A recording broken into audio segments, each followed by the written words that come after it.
ഇവിടെ കേരളത്തിലെ കമ്മ്യൂണിസ്റ്റുകാർ ആരാധനാലയങ്ങൾ പിടിച്ചെടുത്ത് പാണ്ഡികശാലകളാക്കുമെന്നും സ്ത്രീകളെ പൊതുസ്വത്താക്കും എന്നും മറ്റും CIA പണം വാങ്ങി മാരകമായ നുണ പ്രചരിപ്പിച്ചവർ ഇന്നും അതേ രീതി തുടരുന്നതാണ് കാണാൻ കഴിയുക. ഏറ്റവും ഒടുവിൽ സംഭവിച്ച ഒരു ഉദാഹരണം നമ്മളെല്ലാവരും ഗൗരവമായി കാണേണ്ടതാണ് എന്നാണ് തോന്നുന്നത്. മലയാളത്തിലെ ഏറ്റവും വലിയ വാർത്താപത്രം എന്നാണ് മലയാള മനോരമ അവകാശപ്പെടാറുള്ളത്. ആ പത്രം ജനുവരി 5 ഒരു പ്രധാന തലക്കെട്ടോടുകൂടി പുറത്തിറങ്ങി. ആ തലക്കെട്ട് ഇതായിരുന്നു: അപ്പോൾ അന്ന് പറഞ്ഞതോ. ഇത് അതിദാരിദ്ര്യമുക്തമായ കേരളം അങ്ങനെ ആയില്ലെന്നും വ്യാപകമായ വിമർശനങ്ങൾക്ക് പിന്നാലെ സർക്കാർ പുതിയ പദ്ധതിയായി വരുന്നുവെന്നുമാണ് മനോരമയുടെ പുതിയ കണ്ടെത്തൽ. ഇക്കഴിഞ്ഞ നവംബർ 1 കേരളത്തെ അതിദാരിദ്ര്യമുക്തമായി പ്രഖ്യാപിച്ച അതേ വേദിയിൽ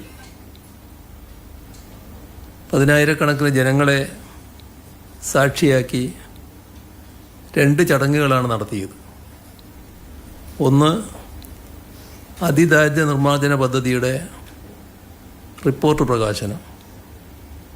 2, EPEP 2.0, അതായത് അതിദാരിദ്ര്യ നിർമ്മാർജ്ജന പദ്ധതിയുടെ 2ാം ഘട്ടം പദ്ധതി രേഖയുടെ പ്രകാശനം. ആ ചടങ്ങ് അന്ന് ലോകം മുഴുവൻ കണ്ടതാണ്. പദ്ധതി പ്രഖ്യാപനവും ആ ഘട്ടത്തിൽ നടക്കുകയുണ്ടായി. അത് കഴിഞ്ഞ് 63 ദിവസം പിന്നിട്ടു. അപ്പോഴാണ് പുതിയൊരു കണ്ടുപിടുത്തമായി മലയാള മനോരമ ഇത് അവതരിപ്പിച്ചത്.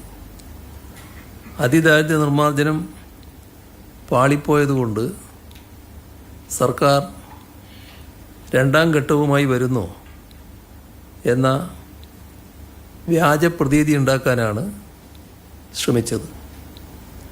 2022 64,006 അതിദരിദ്ര കുടുംബങ്ങളുടെ പട്ടിക കേരളത്തിലെ തദ്ദേശ സ്വയംഭരണ സ്ഥാപനങ്ങൾ തയ്യാറാക്കിയത്. അവരെ ഈ 64,006 കുടുംബങ്ങളെ 3 വർഷം നീണ്ട പ്രവർത്തനത്തിലൂടെ അതിദാരിദ്ര്യത്തിൽ നിന്ന് മുക്തമാക്കുകയായിരുന്നു. അതിന് കൃത്യമായ മൈക്രോ പ്ലാൻ തന്നെ ഉണ്ടായിരുന്നു.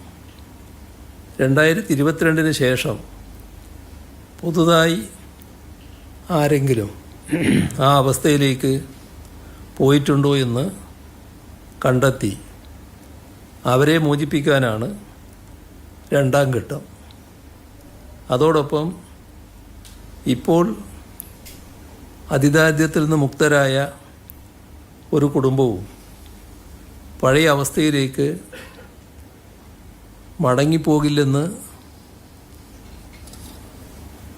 ഉറപ്പാക്കാനുമാണ് EPEP 2.0.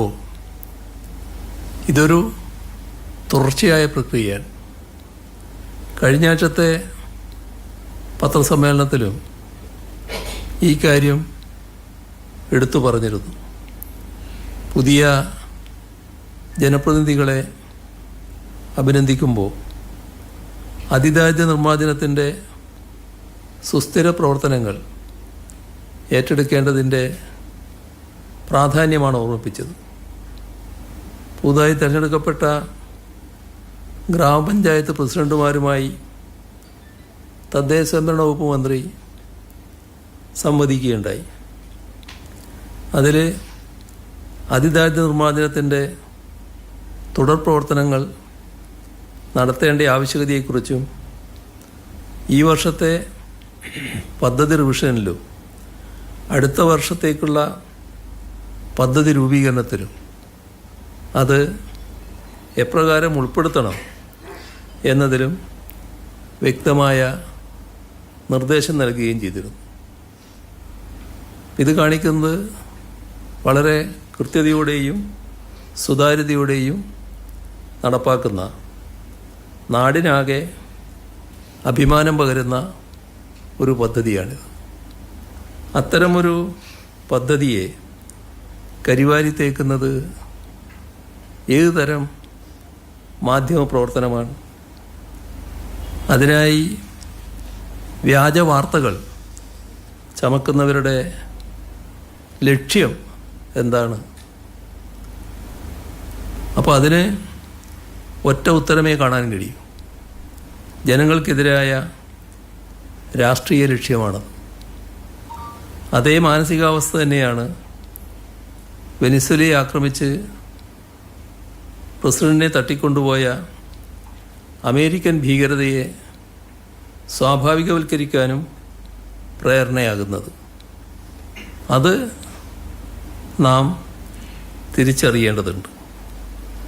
ഇത്തരം മറച്ചുപിടിക്കലും വ്യാജ പ്രതീതി നിർമ്മാണവും എല്ലാ രംഗത്തുമുണ്ട്.